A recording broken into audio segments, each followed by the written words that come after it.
नमस्कार सगळेजण कसे आहेत? मस्त मजेत आणि एकदम आनंदात असाल। मी नैना माझ्या YouTube चॅनलवर तुमचं सगळ्यांचं मनापासून स्वागत करते।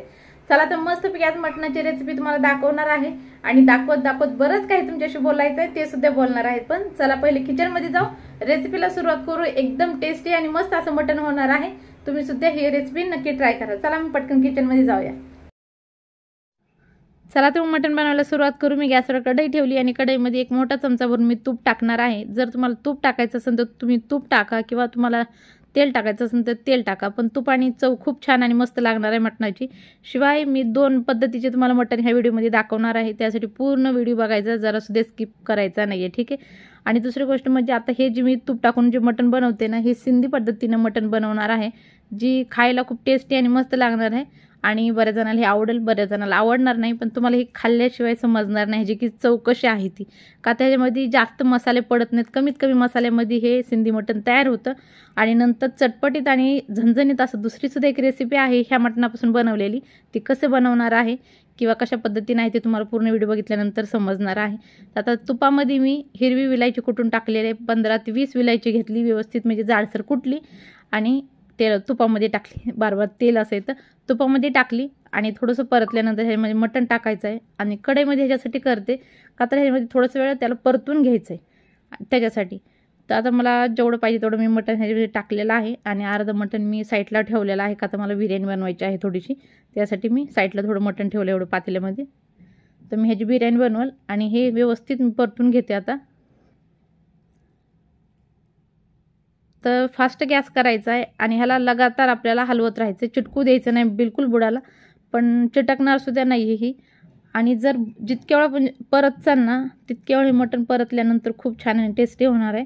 आणि मला बिलकुल कढईमध्ये हलवता येणं गेलं, त्याच्यासाठी मी कुकरमध्ये ओतून घेतलं आणि नंतर मी परतते। परतल्यानंतर ह्याच्यामध्ये एक मूठ भरून कापलेली कोथिंबीर टाकली। ह्याच्यामध्ये कमीत कमी मसाले आहेत आणि कोथिंबीर ही भरपूर आहे। आणि जसे की तुम्ही म्हणा ह्यात 4-5 मुठी कोथिंबीर लागणार आहे, एवढी कोथिंबीर लागणार आहे, पण चव जबरदस्त आहे। तर मी एकदा परतलेली कोथिंबीर परतून झाल्यानंतर दुसऱ्यांदा परत कोथिंबीर टाकलेली आहे आणि आणखीन आपल्याला परत मुठी एक भरून टाकायची आहे, ती थोड्या वेळानं टाकू, पण ह्याला आधी थोडंसं परतून घेऊ। आणि सांगितल्या पद्धतीने की मटण जितकं परतचाल तितकी चव खूप छान आणि मस्त लागणार आहे। आणि आतापर्यंत ह्याच्यामध्ये काहीही मसाले टाकलेले नाहीत, फक्त एकच मसाला, तो म्हणजे की आपण हिरवी विलायची कुटून टाकली, बाकी काहीही टाकलेलं नाही ह्याच्यामध्ये। आता कोथिंबीर परत एकदा टाकल्यानंतर आता मी 3 वेळा कोथिंबीर टाकून हलवले। आता ह्याच्यामध्ये काय काय मसाले टाकते ते सांगते। ही धने पावडर आहे, ती 1 चमचा भरून टाकलेली आहे आणि ह्याच्यामध्ये काळी मिरी पावडर टाकलेली आहे, बस एवढाच मसाला आहे। हे व्यवस्थित हलवून घ्यायचं आहे आणि आणखीन ह्याच्यात 1-2 काहीतरी टाकायचे आहेत, मसाले नाही, ते काय टाकायचे ते तुम्हाला नंतर दिसेल। तर चला व्यवस्थित याला आणखीन 2 ते 3 मिनटं व्यवस्थित परतून घेऊ। ह्याच्यामध्ये पाणी बिलकुल टाकलेलं नाही। परतून झाल्यानंतर मी ह्याच्यामध्ये चवीनुसार मीठ टाकलंय आणि ते सुद्धा व्यवस्थित परतून घ्यायचंय। आता हे परतून घेणं ही बार का सांगावं लागते, का तर हे जितके वेळ परतचाल ना तितके वेळ मस्त मटण टेस्टी होणार आहे। आणि ह्याच्यामध्ये 4 ते 5 टमाटे वाटून टाकलेले आहेत। हे टमाटे जास्त म्हणजे हिरवे होते, जास्त लाल नव्हते, म्हणून थोडंसं तुम्हाला जास्त लालसर दिसत नसेल। जर तुमच्याकडे एकदम लालसर पिकलेले टमाटे असतील ना तर त्याने काय होईल, कलर ह्याचा वेगळा दिसेल, एकदम लालसर कलर दिसेल। पण माझे टमाटे थोडेसे कच्चे होते, त्यासाठी थोडासा लालसर कलर आलेला नाही आहे, ठीक आहे। आणि आता व्यवस्थित हलवल्यानंतर परत टमाटे टाकल्यावर सुद्धा बराच वेळ हलवायचे, म्हणजे समजा हे 30 मिनटं कमीत कमी हे मटण आपल्याला परतत राहायचे सगळं मसाले टाकल्यानंतर। आणि नंतर ह्याच्यामध्ये पाणी टाकायचं आहे। आता तुम्ही म्हणता याला परतायला इतक्या वेळ लागते, एवढ्या टायमात तर शिजेल, पण हे मटण शिजायनंतर वेळ कमी घेतं आणि शिवाय खायला टेस्ट खरंच खूप छान आणि मस्त लागते। बाकी काही नाही टाकायचं त्याच्यामध्ये, चटणी वगैरे मिरच्या ही काही टाकलेलं नाही आहेत। थोडंसं पाणी टाकूया आणि झाकण लावून मटण 1-2 शिट्ट्या करूया। मटणाला तुम्ही तुमच्या कुकरच्या हिशोबाने तुम्ही कमी जास्त शिट्ट्या करू शकता। मी कमी गॅसवर 1 शिट्टी करणार आहे फक्त। 1 शिट्टी झाल्यानंतर तुम्हाला मटण दाखवते कसं झालेलं आहे। तर हे बघू शकता, हे मटण असं झालेलं आहे, एकदम टेस्टी आणि मस्त असं मटण तयार झालेलं आहे सिंधी पद्धतीनं।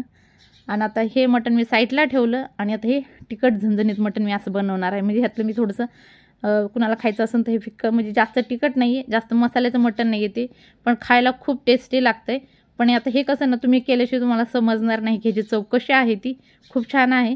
आणि जर तुमच्या घरी तिखट जर कोणी खात नसेल की त्यांना बिलकुल तिखट जमत नाही तर तुम्ही अशा पद्धतीचं मटण एकदा त्यांना बनवून चारा तर ते खूप जास्त त्यांना आवडेल. आता हे आपल्या पद्धतीने गावरान पद्धतीने एकदम झणझणीत असं मटण बनवणार आहे.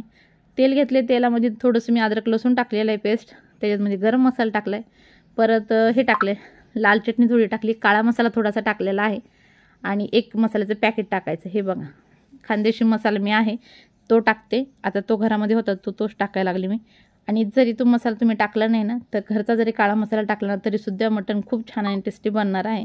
पण हे पॅकेट टाकलं ना तर थोडीशी ग्रेव्ही टाईप मसाला होतो आणि भातावर म्हणा किंवा चपातीसोबत तुम्ही कशासोबत बी आरामात खाऊ शकता. खूप छान आणि मस्त लागतं. आणि बाकीचं मी थोडंसं काढून ठेवलं आणि बाकीचं मटण सगळं मी ह्याच्यामध्ये ओतलेलं आहे. आता हे व्यवस्थित मिक्स करून घेऊ आणि खूप जास्त असं पाणी ओतायचं नाही, थोडंसं ग्रेव्ही पद्धतीने ठेवायचं आहे. तर बघू शकता किती मस्त असं मटण तयार झालं आहे. थोडंसं कुकर विसरून थोडंसं मी अर्धी एक वाटीभर पाणी ओतणार आहे, जास्त पाणी ओतणार नाही आहे. आणि नंतर आपलं मटण तयार झालेलं आहे. तर हे मटण तुम्हाला सुद्धा नक्की आवडलं असेल आणि तुम्ही एकदा नक्की ट्राय करा अशी माझी इच्छा आहे. तुम्ही तुमच्या इच्छेनुसार करायचं असेल तर करा, नाही तर नाही केलं तरी चालेल. वरतून मस्तपैकी अशी हिरवीगार कोथिंबीर टाकूया आणि झणझणीत मटण खायला सुरुवात करूया. ठीक आहे, तुम्ही सुद्धा एकदा ट्राय करा आणि कमेंटमध्ये मला सांगा कोणी कोणी ट्राय केलेलं आहे ती. तर बघितलं ना किती मस्त असं झणझणीत मटण तयार झालेलं आहे. आवडला असेल तर व्हिडिओला लाईक शेअर सबस्क्राईब आणि त्याचबरोबर कमेंट करायला बिलकुल विसरू नका. भेटूया उद्याच्याला, तोपर्यंत बाय बाय.